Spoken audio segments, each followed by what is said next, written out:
ভক্তমণ্ডলী, ভক্তিমতী মায়েরা, আমরা ওপর থেকে বিচার করি। আপনারা কি জানেন যে রাবণ একদম 100% শ্রীরামচন্দ্রের প্রাণের প্রিয় ভক্ত ছিল? তার প্রমাণ, প্রত্যেক দিন গভীর রাত্রিতে রামচন্দ্র লুকিয়ে লুকিয়ে রাবণের কাছে যেতেন। রাম রাবণ দুজন, বনের মধ্যে একটি পাতার কুঠির রচনা করা ছিল, সেখানে দুজনে গিয়ে হরি কথা দেওয়া নেওয়া করতেন, রাম আর রাবণ।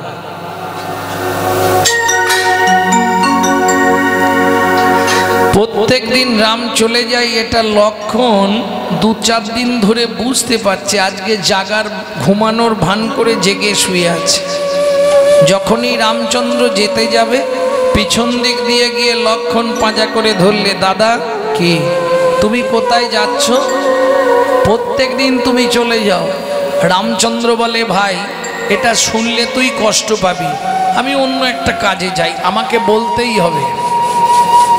তাহলে শোন, আমি যাই রাবণের সঙ্গে হরি কথা দেওয়া নেওয়া করতে। তোমার লজ্জা করে না? যে রাবণ আমাদের চরম শত্রু, যে আমাদের এত ক্ষতি করলো, তুমি কি না যাচ্ছ? আমি একা যেতে দেবো নি, আমি তোমার সঙ্গে যাব। কি করবে রাম? নিয়ে যেতে হবে, তুই বসে থাকবি চুপ করে, চল দেখবি চল। যখন বনের মধ্যে প্রবেশ করেছে, রামচন্দ্র লক্ষণকে দেখাচ্ছে, দেখ রাবণের ভালোবাসাটা দেখ। কি করছে রাবণ?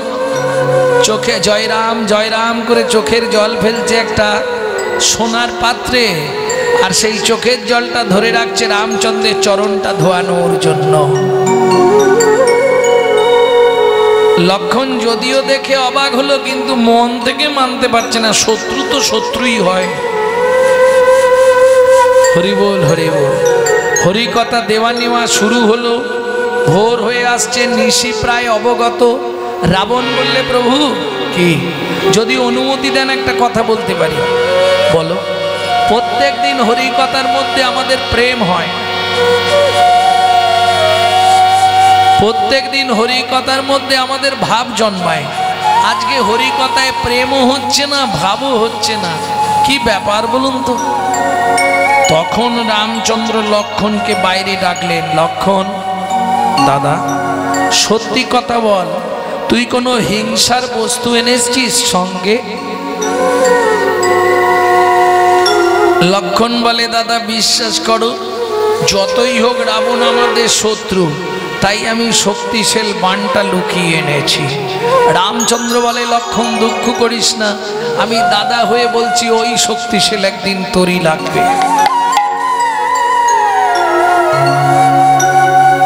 আপনারা জানেন তো লক্ষণের শক্তিশাল হলো, পড়ে রইল। হরি বল। রামচন্দ্র নিজেই অভিশাপ দিয়েছিল, আর সেদিন নিজেই কাঁদছে, আমার এই অযোধ্যায় কেউ কি নেই আমার ভাইকে বাঁচাবার মতো?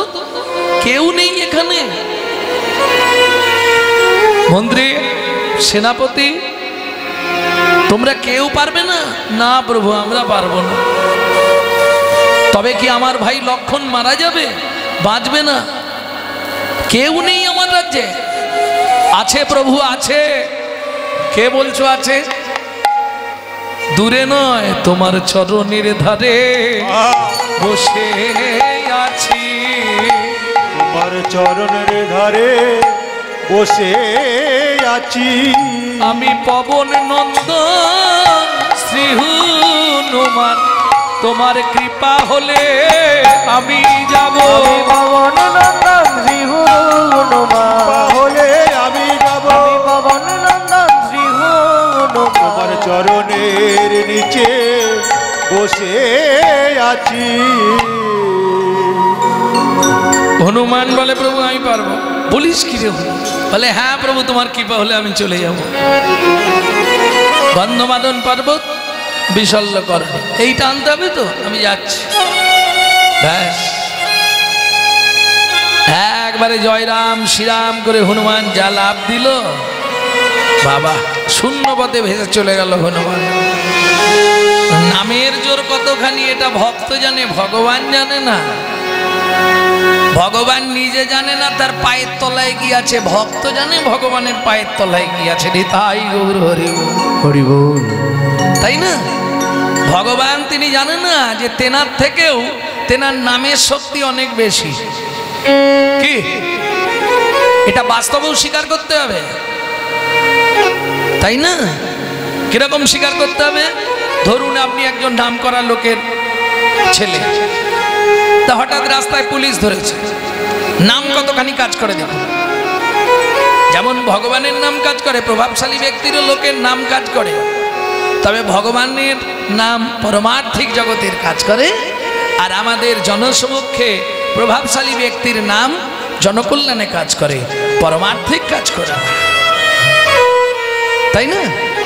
আমি বিপিন বাবুর ছেলে, অফিসার বলে আচ্ছা আচ্ছা আচ্ছা যান যান, তাহলে নাম কাজ করলো তো, প্রমাণ হয়ে গেল নাম কাজ করে। ভগবান নিজেও জানে না তার নাম, তার থেকেও তার নামের দাম অনেক বেশি। এই কথাগুলো বলছি ডক্টর মহানামব্রত ব্রহ্মচারীর গৌর সন্দর্ভ গ্রন্থ থেকে। নামের দাহিকা শক্তি আছে, ভগবানের দাহিকা শক্তি নেই। ভক্তমণ্ডলী, ভক্তিমতী মায়েরা, জয়রাম জয়রামে বলি হুনু এক লম্ফ দিলা, এক লম্ফ দিলা, 7 সমুদ্র 13 নদী পার হইয়া গেলা, পার হইয়া গেলা। মাঝখানে বহু ঘটনা, সেগুলো আর বলছি না। গন্ধমাদনে গিয়ে পৌঁছালো, হনুমানের মনে পড়ল, আরে গন্ধমাদনে তো এলাম, কিন্তু বিশল্যকরণী গাছটা কেমন, এইটা তো প্রভু আমাকে বলে দিল না। এখন আবার যদি ফিরে যাই, জেনে আসি, ততক্ষণে সূর্য উদয় হয়ে যাবে, লক্ষণ আর বাঁচবে না। কি করা যায়? সবাই বলে হনুমান নাকি হাতে করে কি তুলেছে, কোথায় লেখা পড়েছ? ছবিতে দেখেছি, তাই তো? কোন গ্রন্থে লেখা আছে? হনুমান এত শক্তিশালী, গন্ধমাদন পর্বতকে চাকিয়ে নিলেন, তাই বলা আছে। ভালো করে শোনো, বুদ্ধিং যস্য বলং তস্য নির্বুদ্ধিশ্চ পুতো বল। কথাটা বোঝা গেল না? বুদ্ধিং যস্য বলং তস্য, বুদ্ধি যার, বল তার। কি করছে দেখুন হনুমান। পর্বত, কে রে? আমি হনু। হনু এখানে কি করতে? বলে শোন না, ভগবান এসেছে। সারা জীবন তো পাষাণ হয়ে পড়ে রইলি, ভগবানের চরণ তো দেখতে পেলি না। কি করে দেখবো বল? বলে শোন না, তুই হালকা হয়ে আমার হাতে উঠে পড়, তোকে আমি ভগবানের কাছে নিয়ে যাব, তোকে ভগবান দেখাবো। চালাক কি দেখুন। পর্বত বললে সত্যি? হ্যাঁ, পৃথিবীতে যা কারো হয়নি তোর আজকে হয়ে যাবে, তুই তো পাষাণ হয়ে পড়ে আছিস, চল আমার হাতে ওঠ, আমি তোকে ভগবানকে দর্শন করিয়ে দেবো। কেন?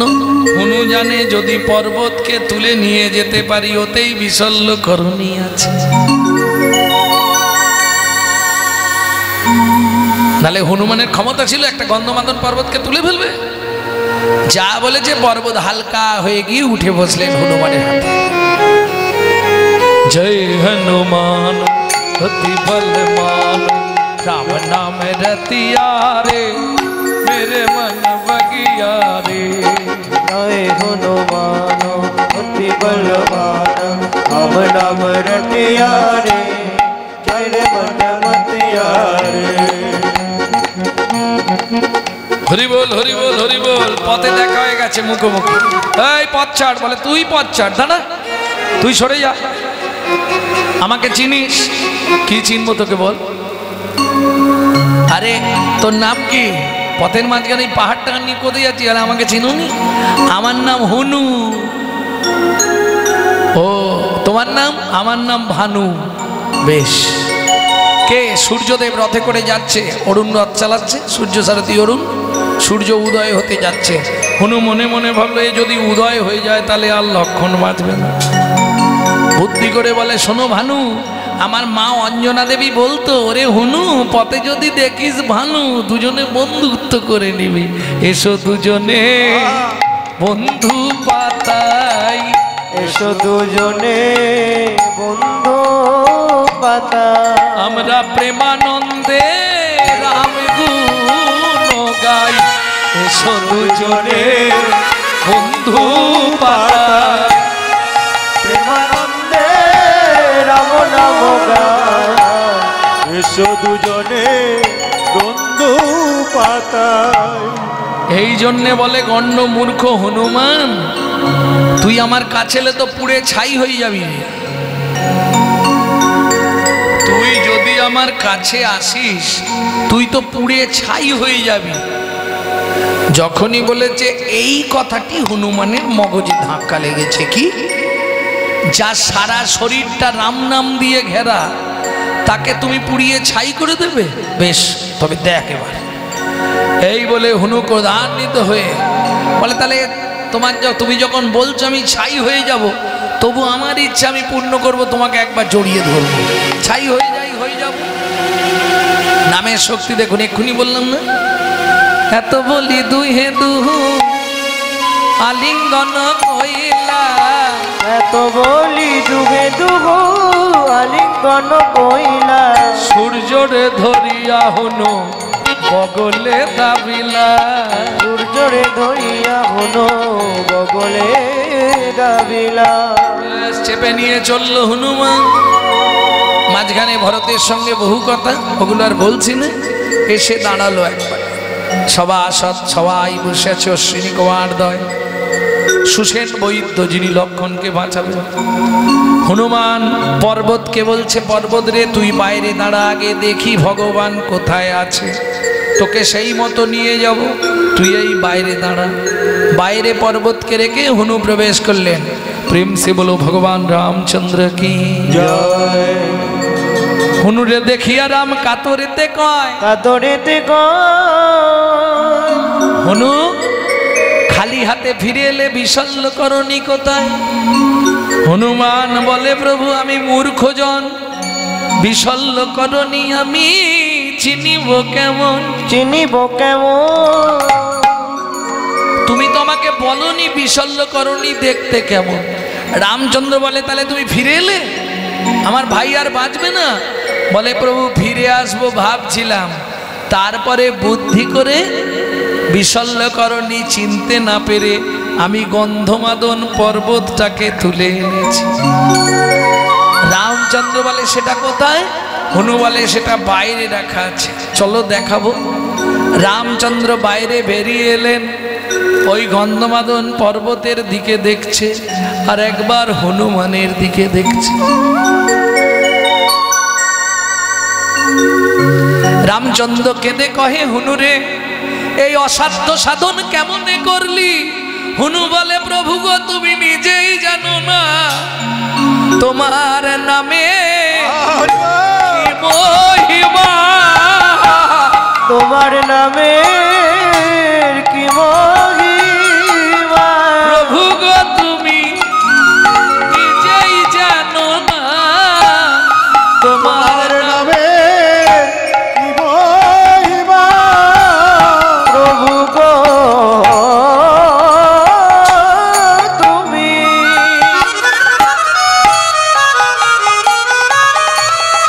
নিজে জানো না, তোমার নামে কিবা মহিমা, প্রভু গো তুমি নিজেই জানো না, তোমার নামে কি মহিমা। সুসেন বৈদ্য এসে গন্ধমাদন থেকে বিশল্যকরণী তুলল, লক্ষণের চোখে মুখে দিল, লক্ষণ চোখ চেয়ে উঠে বসল। সবাই লক্ষণের জয় দিল। ছুটে গেল লক্ষণ রামচন্দ্রকে প্রণাম করতে। রামচন্দ্র বলে, ভাই মোর কথা শোন, যদি প্রণাম করতেই হয় সবার আগে গিয়ে হনুমানকে প্রণাম কর। লক্ষণ ছুটে গেল হনুমানের কাছে।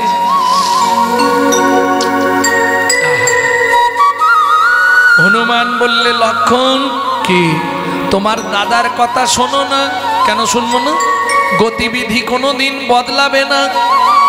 সারা জীবন মালিককে প্রণাম করে কর্মচারী, আর তুমি আজকে কর্মচারীকে প্রণাম করছো মালিক হয়ে।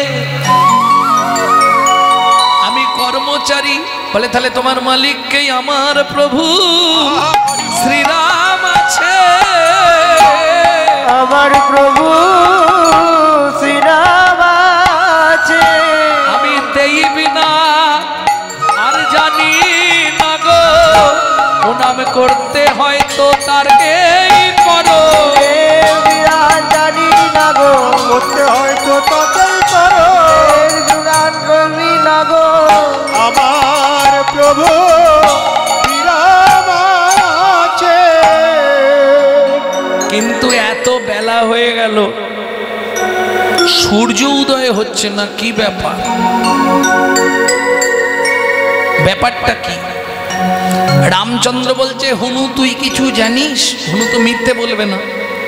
কিছু জানিস? বলে প্রভু জানি বলতে গেলে ওর এত বড় ক্ষমতা, ও কিনা বলে আমাকে পুড়িয়ে ছাই করে দেবে।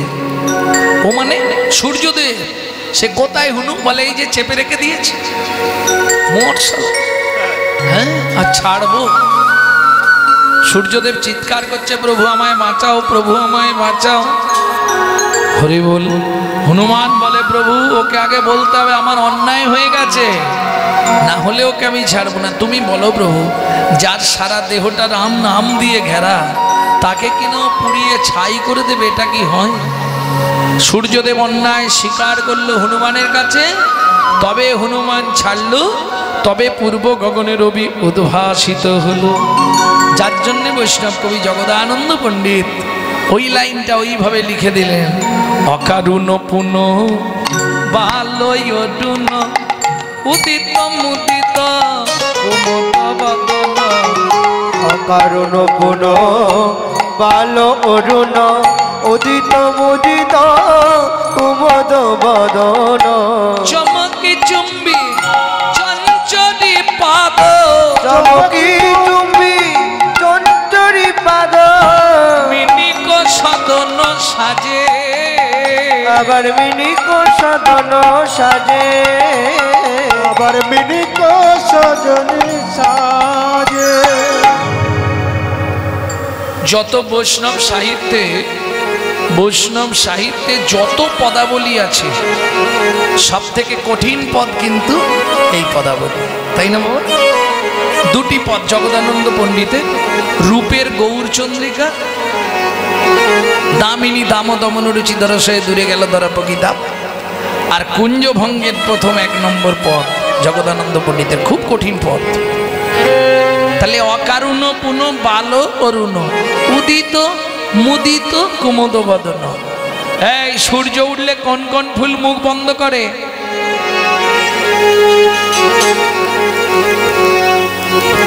কুমদ ফুল। কুমদ ফুল চেনেন?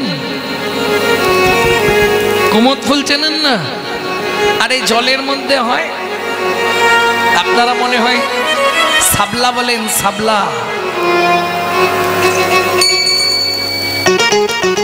আবার গ্রাম্য ভাষায় বলে শালুক ফুল। এবার বুঝতে পেরেছেন?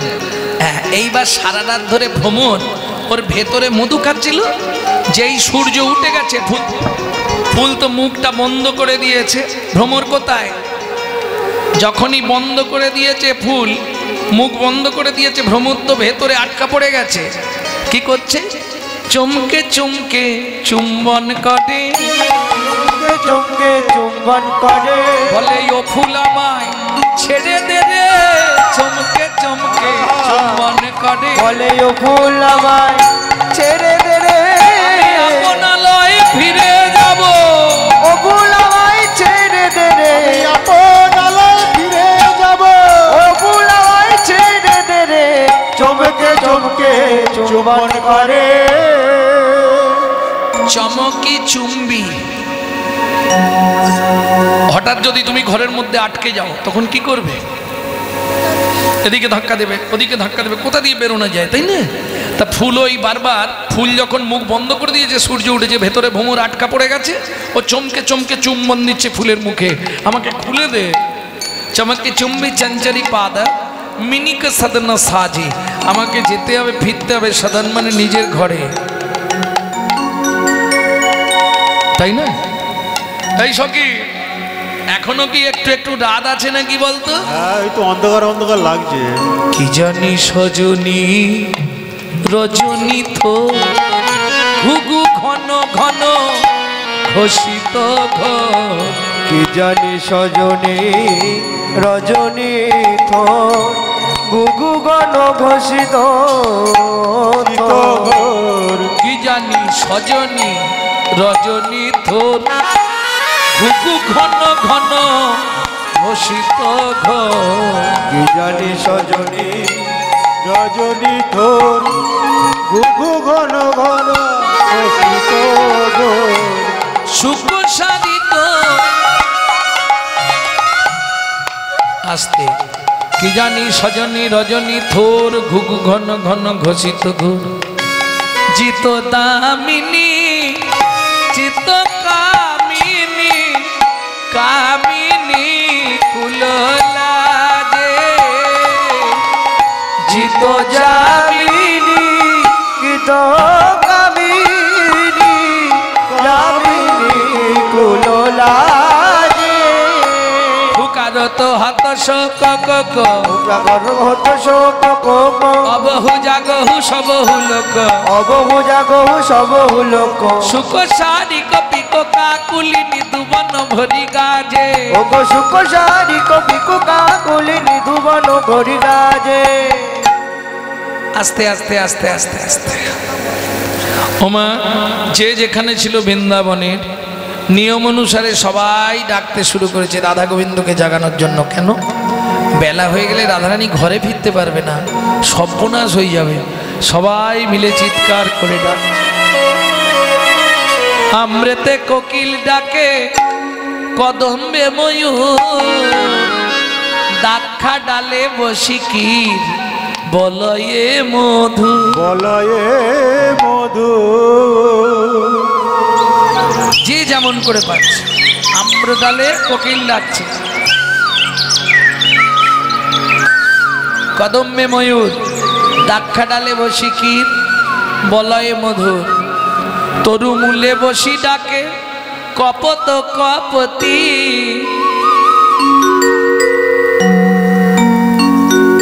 পায়রার স্বভাব আছে, পুরুষ পায়রা কি করে জানেন? এই নারী জাতির একটা স্বভাব, ও সারাক্ষণ বক বক বক বক করেই যায়, করে না? সত্যি বলবে, কি হরিনাম শুনতে যাক, কি কোথাও বসে থাক, নারী জাতির মুখ বন্ধ হবে না, ও মুখ সারাক্ষণ জেনারেটরের মতো চলতেই থাকে। নারী জাতি হরি বল হরি বল বক বক বক বক করেই যায়। তখন এই স্ত্রী পায়রা মানে নারী পায়রাটা যখন ওই রকম করছে, পুরুষ পায়রাটা রাগে ফুলছে আর বলছে বক বকম বক বকম বককম বককম বক বকম বককম বককম বক বকম বককম বককম বক বকম। বককম বককম বক বকম। তরু মূলে বসি ডাকে কপত কপতি, তরু মূলে বসি ডাকে কপত কপতি। তারাগণ সহিত লুকায় রে তারাপতি, তারাগণ সৈন্যপতি হচ্ছে তারাপতি। আস্তে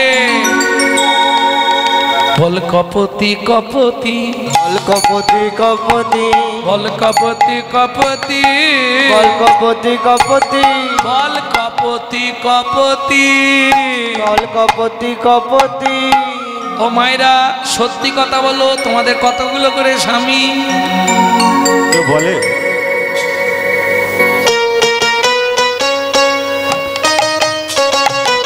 কি গো কপিস করে?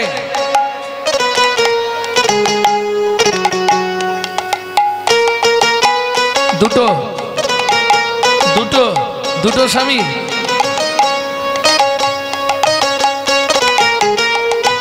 আরে তুমি গিয়ে খেয়ে নাও না। হাই দাই, সে হরিনাম শুনবে, হরিনাম শুনতে দেবে না, তাকে খেতে ডাকতে এসছে।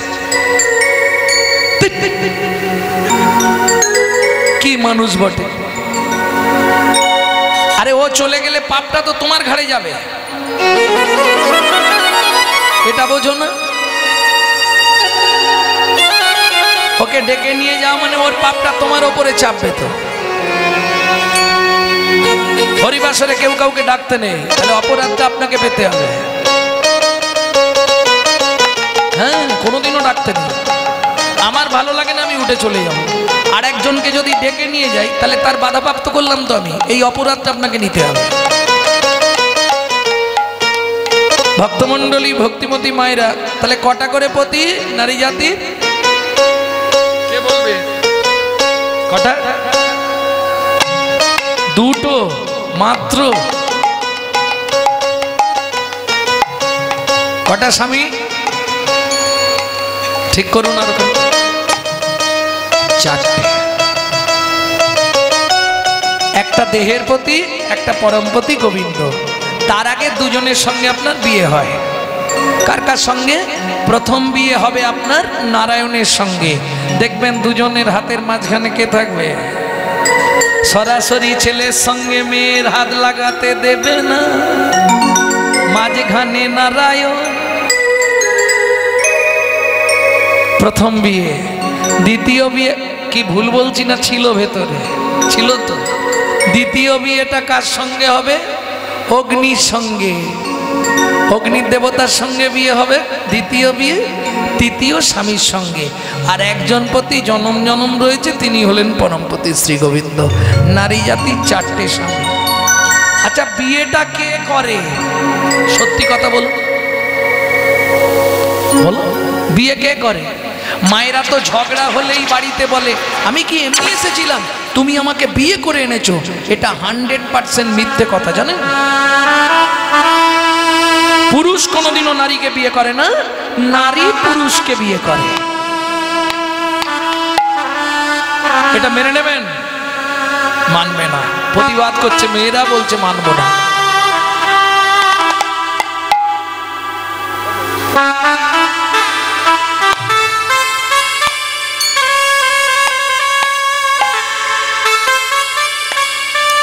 ভক্তমণ্ডলী, ভক্তিমতী মায়েরা, কে কাকে বিয়ে করে? পুরুষ নারীকে বিয়ে করে না নারী পুরুষকে বিয়ে করে? আচ্ছা, আমি প্রমাণ করে দিয়ে, আমি আগে প্রমাণটা করে দিই, বুঝে যাবে। পুরুষ বিয়ে করতে যায়, এটা সত্যি কথা। সেজে গুজে কোথায় যায়? ছাদনা তলায়, তাই তো? তবে বিয়ের দিন পুরুষের একটা আলাদা ভাব থাকে, ছাতি কিন্তু 56।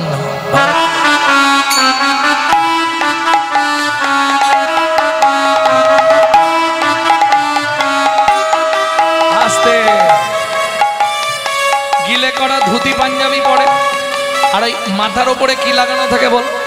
টপু। ওইখানেই সিম্বল দেয়া থাকে। টুপুরের একবারে টপ লেভেলে একটা ঝেঁটার কাঠি।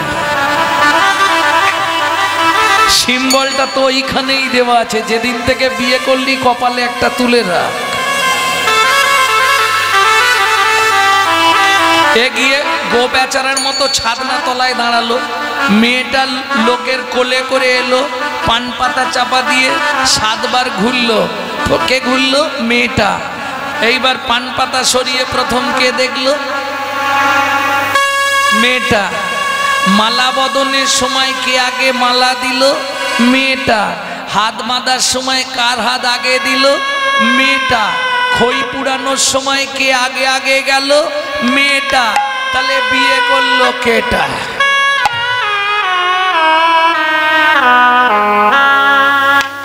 আমার প্রশ্ন ওটা নয়, প্রশ্ন হচ্ছে 3 বার ঘুরলে হতো নি, 7 বারই ঘুরতে হবে?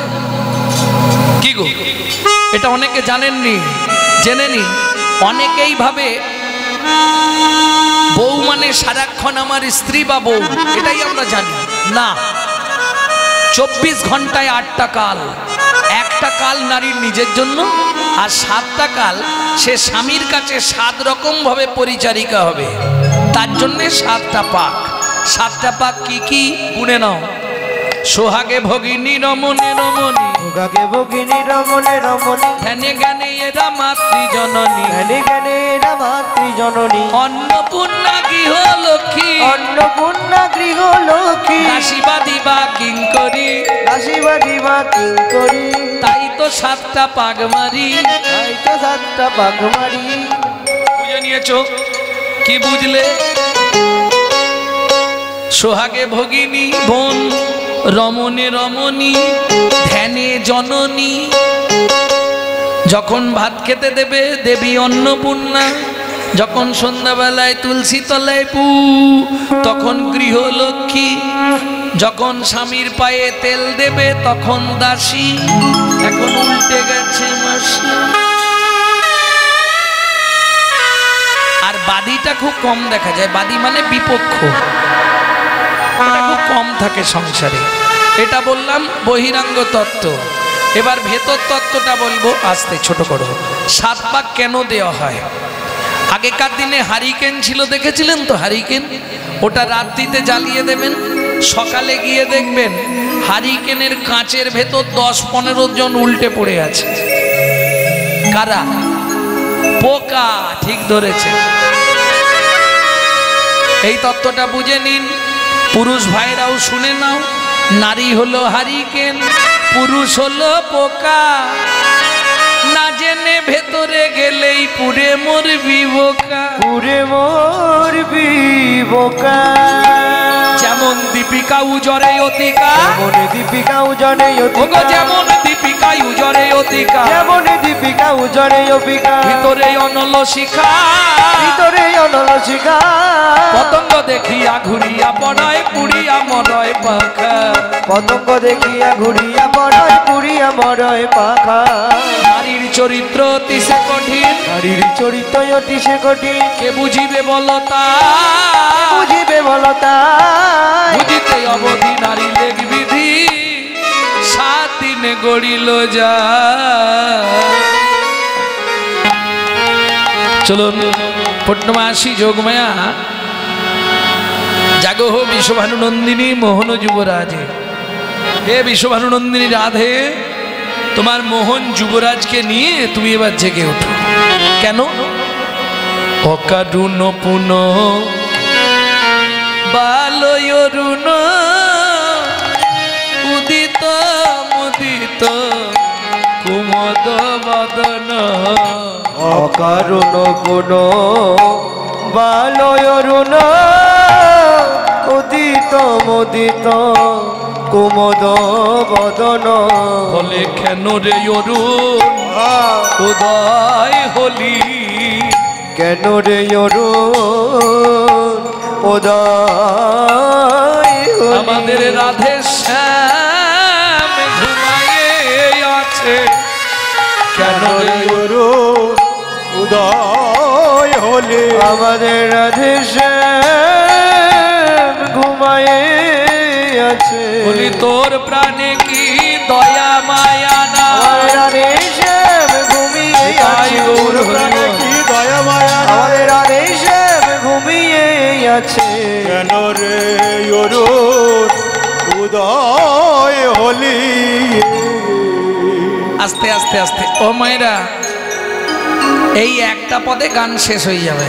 হ্যাঁ, অকারুণ পুন, পুন মানে আবার। এই পুনর ব্যাখ্যা যদি শুনতে হয় তাহলে কীর্তন শেষ। বলবো কি? অকারুণ পুন, পুন মানে আবার। তাহলে এর আগে হয়েছিল কি? অকারুণ পুন বালরুণ। সূর্যকে বালকের সঙ্গে তুলনা করলেন। কিরকম? দেখবেন বালক যারা, বাচ্চা যারা, তাদের সুখ দুঃখ জ্ঞান নাই। বাড়িতে কেউ মারা গেছে, সবাই কাঁদছে, সে এসে বলবো ও মামা কি খেতে দাও না, তাই না? সে তো বোঝে না। বৈষ্ণব কবি সূর্যকে বলছে তোর বালক স্বভাব যায় নাই। অকারুণ পুন বালরুণ, তোর কাণ্ড জ্ঞান নাই। রাধা কৃষ্ণই ভোরবেলা শুয়েছে, তুই এত তাড়াতাড়ি উঠে পড়লি, আজকে একটু দেরি করে উঠতে পারলি না কেন রে অরুণ? কি চিন্তা ভাবনা নিয়ে আসতে বৈষ্ণব কবিরা এই পদাবলীগুলি রচনা করেছে। কত ভাবার বিষয়। পদ মানে পদার্থ, যদি তার না বোঝো অর্থ, তাহলে শুধু শুধু বসে থাকা সব ব্যর্থ। আর ব্যর্থ মানে জীবনের সব সমাপ্ত। বলো হরি হরি বল। অতএব বুঝে নিতে হবে, নাহলে বেকার হয়ে যাবে। অকারুণ পুন বাল অরুণ। এর আগে কি এরকম কিছু হয়েছিল? তোর সেদিনের কথা মনে নেই? কোন দিনের?